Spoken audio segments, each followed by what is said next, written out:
मेरा गांव किसरेटी है, मैं एक्स सरपंच हूँ। ये हमारे भाई ढाका हैं, ये सुंडाना से समझ रखते हैं जितेंद्र जी। और आज हम आश्रम में 68 साल के होने के बाद आए हैं। उससे पहले हमें आश्रम में कभी नहीं गए। लगभग 80-90% फसल जो है ना नष्ट हो चुकी थी। और नष्ट होने के बाद किसानों में त्राही त्राही मची और सरकार ने उस पर कोई पग नहीं उठाया।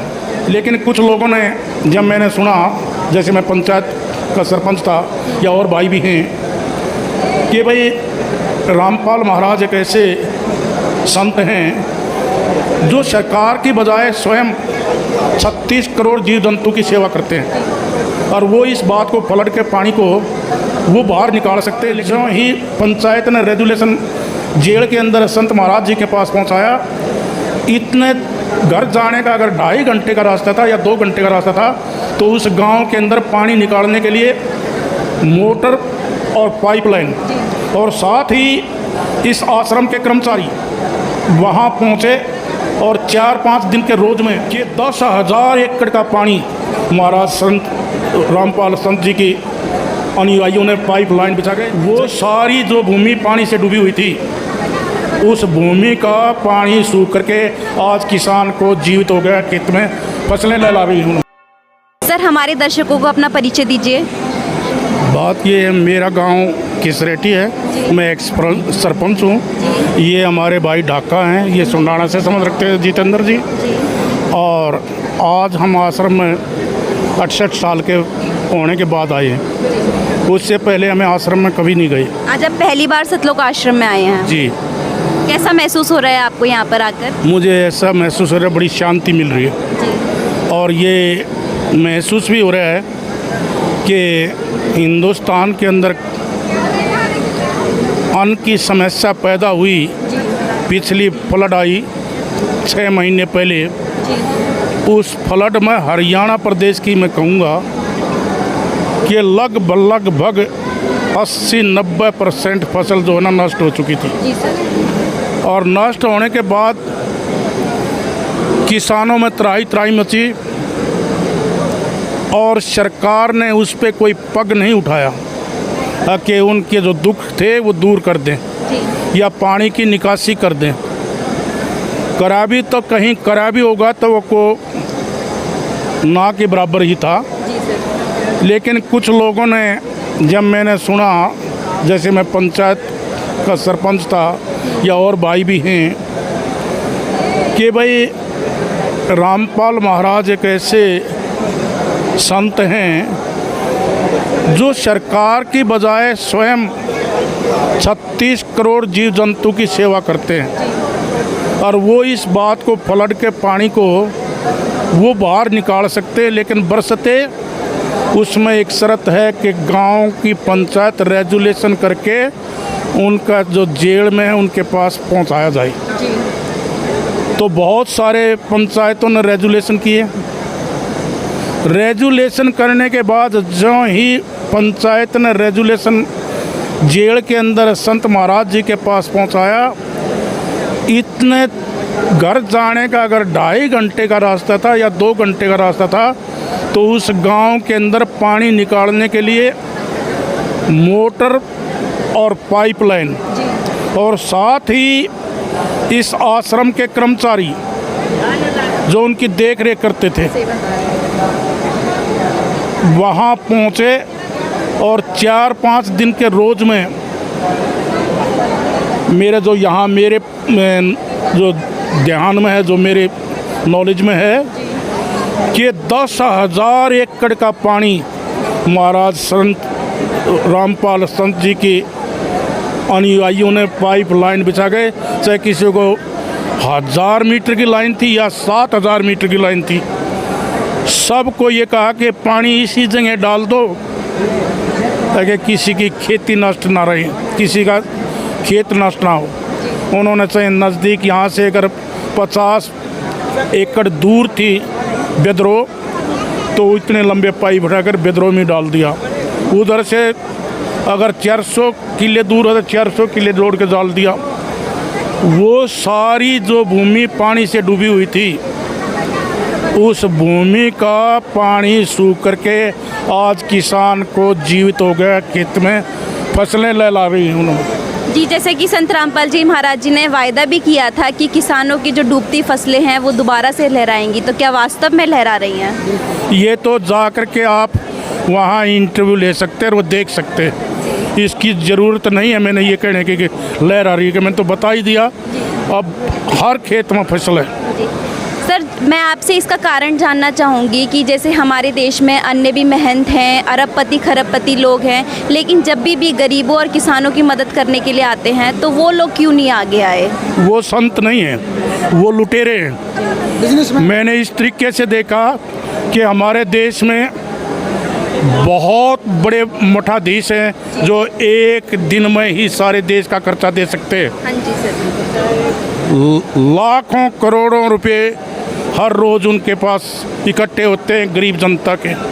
जी सर। लेकिन अपने मठों को चमकाने के लिए, अपने घर को बनाने के लिए और सरकार का लिपापोती करने के लिए वो धन एकत्रित करते हैं।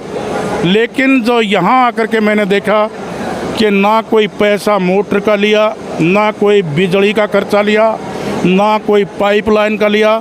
आज भी गांव में पाइपलाइन और बिजली की मोटरें रखी हुई मौजूद हैं। और दूसरी, किसान के हित में आज ही नहीं, जब किसानों पर आपत्ति आई थी जी सर। दसैये के अंदर हम किसान मजदूर सब एकत्रित होकर के ये लड़ाई लड़ रहे थे कि भाई हमारे किसान को, अन्नदाता को भूखा है, इसको कोई सहायता दो, इसकी रक्षा करो। क्योंकि अगर अन्नदाता नहीं है तो मतलब हमारा एक तरीके से पूरा विश्व ही खत्म हो जाता है। अन्नदाता नहीं है तो देश भी नहीं है। तो उसमें जब हमारे साथ कोई घटना अनहोनी घटने वाली थी, पुलिस हमारे को लाठी चार्ज करने के लिए तैयार हो गई थी दसैया के अंदर। जी। तो यहीं के महाराज के संतों के जो शिष्य थे आश्रम में, लाखों की तादाद में वहाँ हमारी सहायता के लिए पहुँच गए और ऐलान किया किसी का भी बेटा घायल नहीं होने देंगे। जितना भी अन्न की ज़रूरत पड़ेगी आप दिल्ली कूच करेंगे तो सारा प्रबंध हमारा आश्रम करेगा। संत महाराज ने जब ये बात कही तो हमारे अंदर जागृति पैदा हुई और जागृति के बाद हमें 68 साल में यहाँ होने के बाद आया हूँ। कभी मैं इस आश्रम में नहीं आया, ना कोई किसी आश्रम में। केवल प्रेरणा भाई रविंदर जी की। रविंदर ढाका जी ने हमारे को बम्बे थे ये, और तब कुछ रामपाल महाराज जी के साथ जिस लोगों ने भी अन्याय किया, सरकार ने अन्याय किया, उस अन्याय के बाद जैसे आप बेटी भी गई, बेटे भी गए, जेलों में थे। और हम धरने के बाद हमारी सहायता करी तो हम भी ऋणी हुए। हमें भी ऋण होने के लिए उनकी मदद के लिए जाना पड़ा। तो भाई रविंदर ढाका जी बम्बे से आते थे, मेरे को जो मिले आज से 16 साल 18 साल पहले। हमारा कस्बा पड़ता है बहादुरगढ़। बहादुरगढ़ के अंदर उन लोगों की पेशी लगती थी जो रामपाल महाराज जी के अनुयायी थे, जो जेल में ढोस दिए थे। उनके लिए भोजन का प्रबंध आपका, मैं ये नहीं कहूँगा कि भाई रामपाल महाराज जी की तरफ से ही हुआ, ये कहाँ से लाते। बिल्कुल सर, करने वाले तो संत रामपाल जी महाराज जी हैं। वहाँ ला करके, और वहाँ मुझे वो भोजन आज भी याद आता है कि शुद्ध देसी घी का भोजन सभी को, पुलिस वालों से नम्र प्रार्थना करके कहते थे भाई हमारे अनुयायियों को 2 घंटे के लिए बैठने दो और इनको भाइयों को रोटी खा लेने दो। उनको, पुलिस वालों को भी रोटी खिलाते थे और उनको भी, और उनके लिए जेल में देसी घी की जलेबी और लड्डू पैकिंग करके कहते थे, ले भाई यो तेरा तुम बैठ कर खाइए, डरने की ज़रूरत नहीं। उस प्रभाव से भी मैं प्रभावित हुआ। तो इस तरीके से अगर कोई संत है जो 36 करोड़ जीव जंतु की भावनाओं को जानता है तो कोई बिरला ही होता है। वो बिरला आज आने के बाद जब इस आश्रम में हमें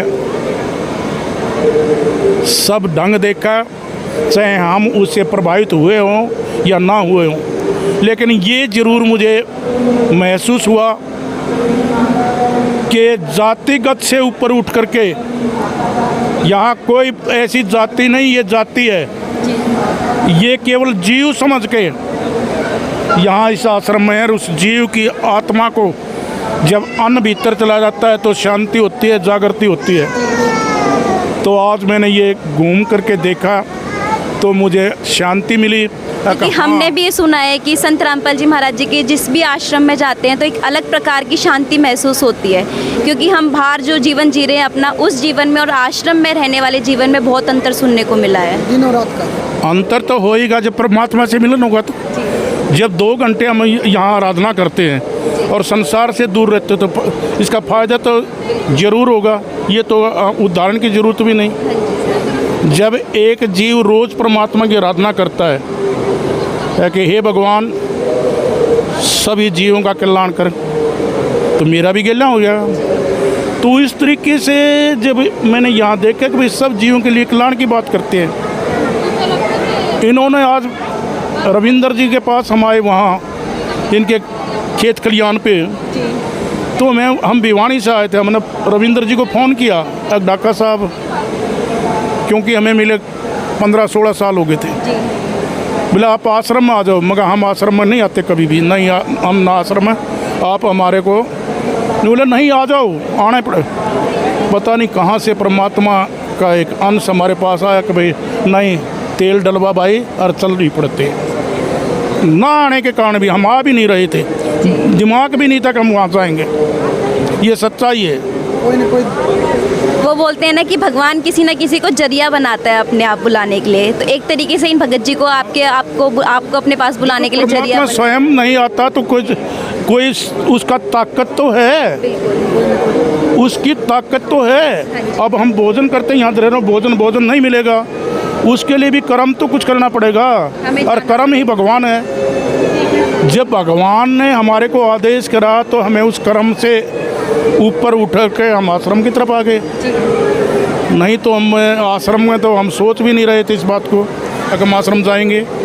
सर, संत रामपाल जी महाराज जी का 2014 तक जो विरोध चल रहा था, वो आज हमने देखा है कि एकदम से वो विरोध जो है वो अच्छाई में बदल गया है। आज संत रामपाल जी महाराज जी को किसान और सारे लोग मिलकर किसान मसीहा, मानवता रक्षक के नाम से आज उनको जाना जा रहा है। तो इस बदलाव का क्या कारण रहा है? इस बदलाव का सेवा, जिन्होंने निःशुल्क न कोई पैसा लिया, क्योंकि हमने सुना है कि सामाजिक कार्य संत रामपाल जी महाराज जी शुरू से करते आए हैं, चाहे वो दहेज मुक्त भारत बनाना हो, चाहे नशा रहित भारत बनाना हो, लेकिन अब ये एकदम से बदलाव कैसे आया?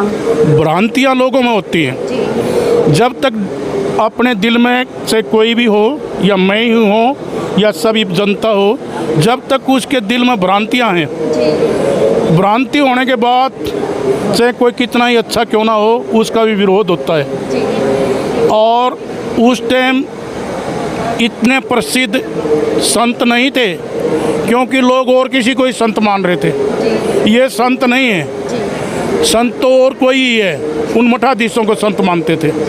लेकिन वास्तविकता का जब पता चला कि मैं कोई किताब पढ़ता हूँ और उस किताब में मैंने कह लिखना ही नहीं आए और जोड़ना ही नहीं आए, और मैं उसका विरोध ही करूँगा, कुछ नहीं कहे, और मैंने वो कह लिखना आ गया और उसको जोड़ना आ गया, तो फिर मैं क्या कहूँगा, कह तो अच्छा है। आज वही बात है, महाराज संतराम का जितना विरोध हुआ उतना ही तपस्या बढ़ी, और तपस्या बढ़ने के बाद जो महाराज रामपाल संत जी कहते हैं तत्व ज्ञान, लोगों के दिल में वो तत्व ज्ञान बसा और लोगों ने सच्चाई को जानने की कोशिश करी और सच्चाई सामने आई।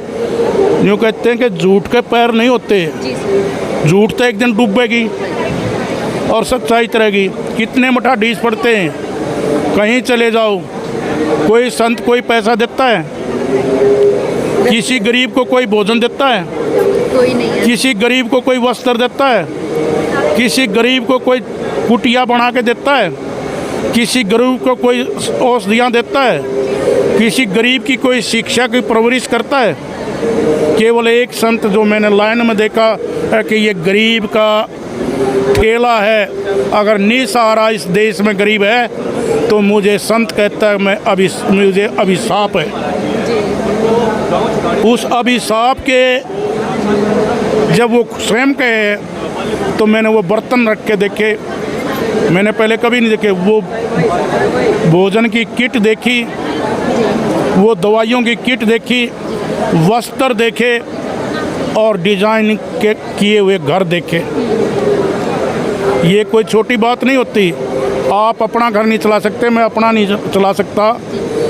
और एक संत सर, क्योंकि हमने ये भी देखा है कि सरकारें बहुत सारी योजनाएं चलाती है गरीब परिवारों के लिए, लेकिन उन गरीब परिवारों तक वो योजनाएं नहीं पहुंच पाती हैं। लेकिन संत रामपाल जी महाराज जी एक गरीब परिवारों के लिए अन्नपूर्णा मुहिम चलाकर एक भगवान का रूप एक तरीके से बनकर आए हैं। देखो, सरकारें तो आनी जानी चीज़ें हैं।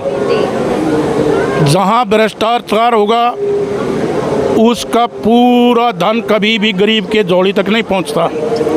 एक बार सन 90 की बातें हैं, हमारे स्वर्गीय श्री राजीव गांधी जी हरियाणा प्रदेश में आए थे और उन्होंने कहा था कि जो भारत सरकार से धन भेजा जाता है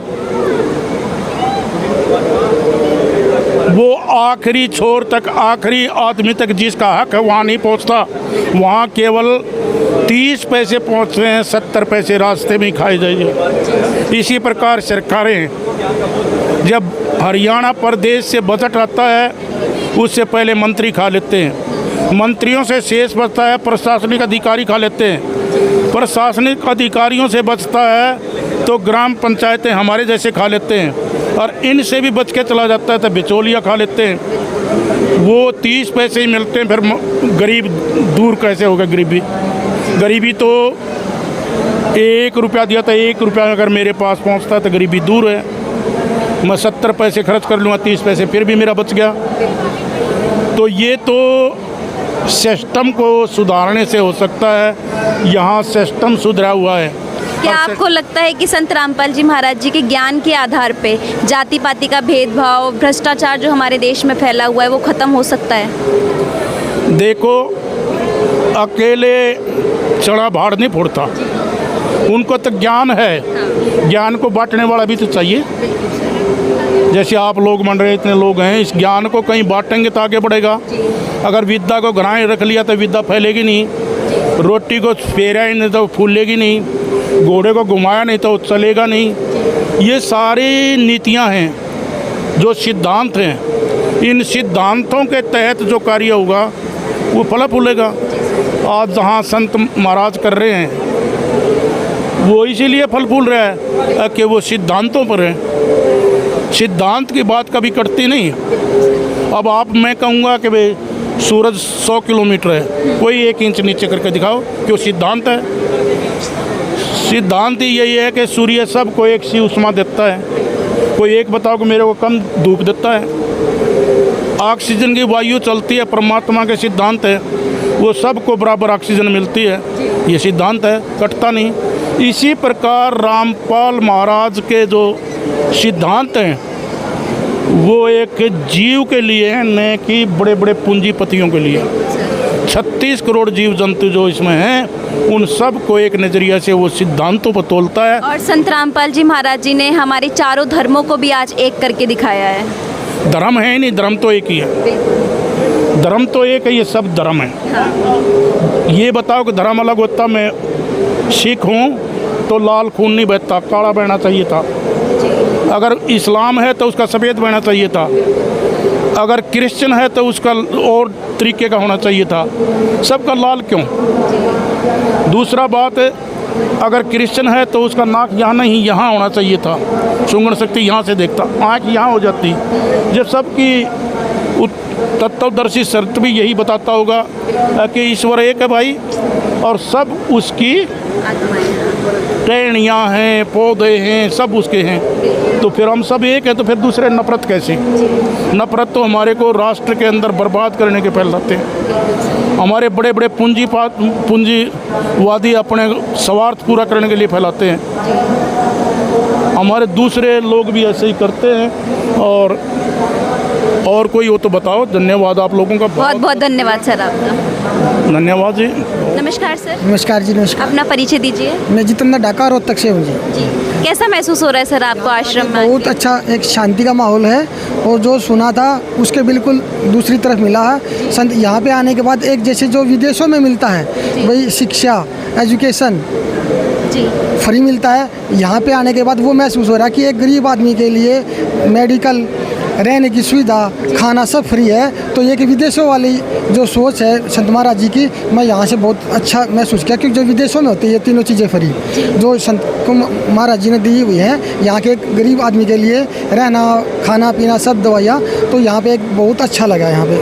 सर, यहाँ के व्यवस्थाओं और लोगों के व्यवहार, आपने यहाँ पे सेवादारों से मिले होंगे, भक्तों से मिले होंगे, उनके नेचर के बारे में आप क्या कहना चाहेंगे? बहुत ही अच्छे जी, सभी बड़े अच्छे अपनी सभी ड्यूटियाँ अपनी सभी सेवाएं कर रहे हैं और बहुत अच्छा लगा यहाँ पे आकर। आपको किसी प्रकार का भेदभाव यहाँ पर देखने को मिला हो? बिल्कुल, यहाँ पे सभी के एक ही है। अभी आप अपनी सभी सेवाएं में लगे हुए हैं, सभी आप अपने काम के जो जिनकी जिम्मेवारी है और सभी अपने संत कुमार जी की उसमें प्रेरणा में लगे हुए हैं जी। धन्यवाद सर। ठीक है, ओके, थैंक यू।